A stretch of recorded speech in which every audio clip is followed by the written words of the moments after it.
Bonjour, mon nom est Marie-Pascale Michaud, je suis thérapeute en relations humaines et je me spécialise avec une clientèle adulte avec intelligence atypique.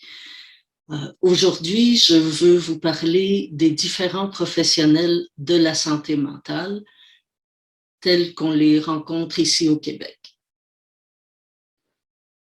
Premièrement, si vous êtes en situation d'urgence, que vous pensez à vous suicider ou à faire du mal à quelqu'un d'autre, allez maintenant composer le 911, 1866, appel, suicide d'action ou présentez-vous à l'urgence de l'hôpital ou du CLSC.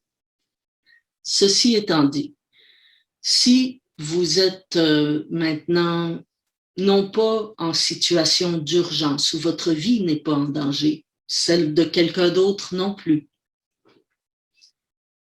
si vous vivez une détresse psychologique et que vous avez besoin d'aide, on entend beaucoup dernièrement que les ressources sont surchargées, qu'il n'y a pas moyen de voir quelqu'un, que ça prend des listes d'attente de plusieurs mois. Et c'est vrai.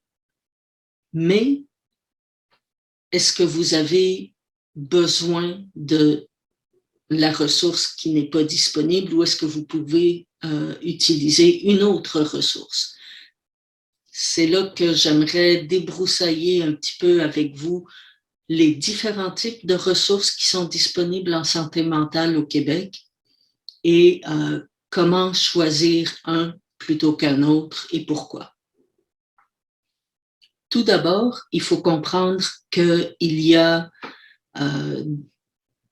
des professionnels qui sont régis par un ordre professionnel, comme les médecins, les psychiatres, les psychologues, les travailleurs sociaux, les criminologues, etc. Donc, les sexologues, ils ont un ordre professionnel.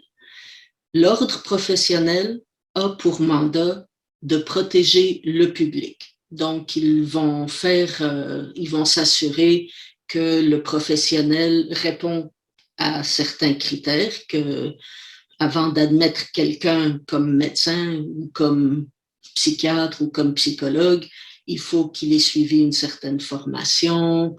Il y a aussi un code de déontologie. Le professionnel en question doit suivre un code de déontologie et ne peut pas faire n'importe quoi. On parle de conflit d'intérêts, on parle d'abus de pouvoir, on parle d'influence indue.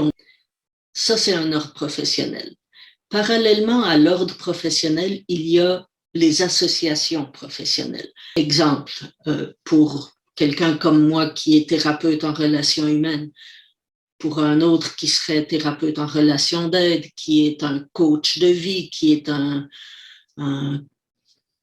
guide spirituel, un conseiller, un intervenant, un agent de relations humaines, peu importe le titre, l'association, s'il fait partie d'une association, à ce moment-là, la plupart des associations vont essayer non seulement de représenter ces professionnels-là auprès du gouvernement, des assurances et d'autres instances, mais ils vont aussi essayer dans leurs efforts pour bonifier la profession, ils vont mettre des critères qui sont similaires à ceux d'un ordre professionnel. Par exemple, ils vont demander que le professionnel ait suivi un certain nombre d'heures. La plupart des associations vont parler de 1000 heures de formation minimum. D'autres, ils vont aussi mettre des exigences au niveau de la formation continue pour que le professionnel soit aussi à la fine pointe de sa discipline. Ils ont aussi un code de déontologie. Et tout ça fait en sorte que ils vont pouvoir faire en sorte que certaines compagnies d'assurance vont rembourser les frais, même si ce ne sont pas des professionnels sujets à un ordre professionnel. Donc, puis il y a d'autres professionnels qui, eux, ne font partie d'aucune association, à ce moment-là, ça devrait, pour vous, le public, lever un petit peu un signal d'alarme et vous dire, ben, vous êtes tout seul à veiller à votre bien-être. Donc, posez vos questions, ça devient hyper important. Ce l'est toujours, mais dans le cas où le professionnel n'est pas régi ni par un ordre, ni par une association, ben, la responsabilité est doublement sur vos épaules. Donc, ça, c'est la différence entre un ordre professionnel, une association et quelqu'un qui est indépendant. Quand vous voulez consulter un professionnel, il faut vous poser la question, qu'est-ce que je cherche? Si vous cherchez quelqu'un qui va poser un diagnostic officiel, c'est-à-dire qui va pouvoir le mettre sur des formulaires pour les assurances, pour l'assurance emploi, la CNEST, IVAC, d'autres, des assurances privées, vous placez en arrêt de travail, l'assurance emploi, remplir des formulaires, établir un diagnostic, mettre une étiquette sur ce qui ne va pas, possiblement donner des médicaments, ça commence par un médecin. Le médecin peut être votre médecin de famille. Souvent, ils vont demander à ce qu'il y ait soit un suivi en psychologie, soit une évaluation avec un psychiatre. Un psychiatre qui est un médecin à la base, il a la même formation qu'un médecin généraliste, mais en plus, il va chercher une formation spécialisée en psychiatrie. Donc, il se rajoute quelques années à sa formation pour se spécialiser. Fait qu'un psychiatre, c'est d'abord un médecin avec un petit plus. Donc, si vous avez besoin de paperasse, de médicaments, si vous voulez que ce soit couvert par la Régie de l'assurance maladie, ben vous allez en clinique médicale, vous rencontrez votre médecin, vous rencontrez le psychiatre à l'hôpital, au CLSC. C'est votre avenue. Après, au moins ça commence par là. Après, ben, peut-être que vous serez dirigé ailleurs, comme vers un psychologue ou un autre intervenant. Ce sera à voir à ce moment-là. Si ce que vous cherchez, c'est à régler un problème, à évaluer un problème de santé mentale, par exemple, est-ce que j'ai un TDA? Est-ce que, donc un trouble du déficit de l'attention? Est-ce que j'ai un problème avec,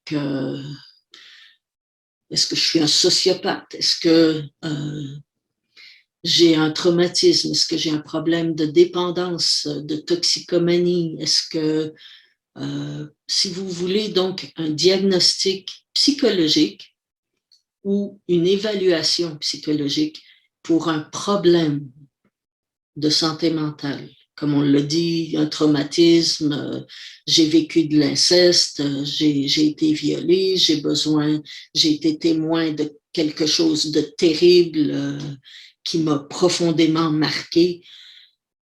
Ça, pour évaluer, traiter ce type de problème, c'est un psychologue, c'est un psychothérapeute, parce que pour traiter ces problèmes-là, ça prend une psychothérapie et c'est régi par l'ordre des psychologues. Ça peut être un travailleur social, ça peut être un criminologue, un sexologue, ça peut être différents types d'intervenants, mais ils sont régis par l'ordre des psychologues pour pouvoir faire de la psychothérapie et donc régler les problèmes de santé mentale, les maladies mentales, comme on dirait dans le temps.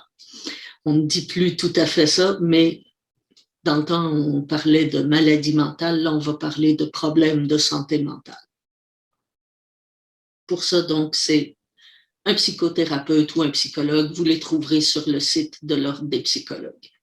Parce que depuis quelques années, c'est régi et on ne peut pas s'appeler psychothérapeute sans faire partie de l'Ordre des psychologues. Tout ça encore dans le but de protéger le public. Maintenant, si ce que vous avez comme problème ou comme difficulté, c'est comment vivre une situation particulière. Par exemple, un deuil, une perte d'emploi, un divorce, une difficulté relationnelle, des conflits au travail, vous retrouvez toujours avec le même genre de chum ou de blonde ou de conjoint. Vous savez pas comment parler de votre vie à vos proches. Vous savez pas comment aborder un sujet avec quelqu'un. Vous ne savez pas, vous comprenez pas euh, comment mettre vos limites au travail, dans votre couple, avec la famille. Euh, Bref, si vous avez de la difficulté à vous comprendre, à comprendre les autres, à comprendre le monde, à trouver votre place, à savoir comment fonctionner. Si c'est une difficulté qui est plus ponctuelle, là, c'est un petit down, c'est un deuil parce que je viens de casser avec mon chum ou je sais pas comment mettre mes limites face à ma belle-mère qui me dit comment élever mes enfants. Bon, si c'est des situations plus ponctuelles qui sont pas une maladie, qui sont pas un problème à traiter,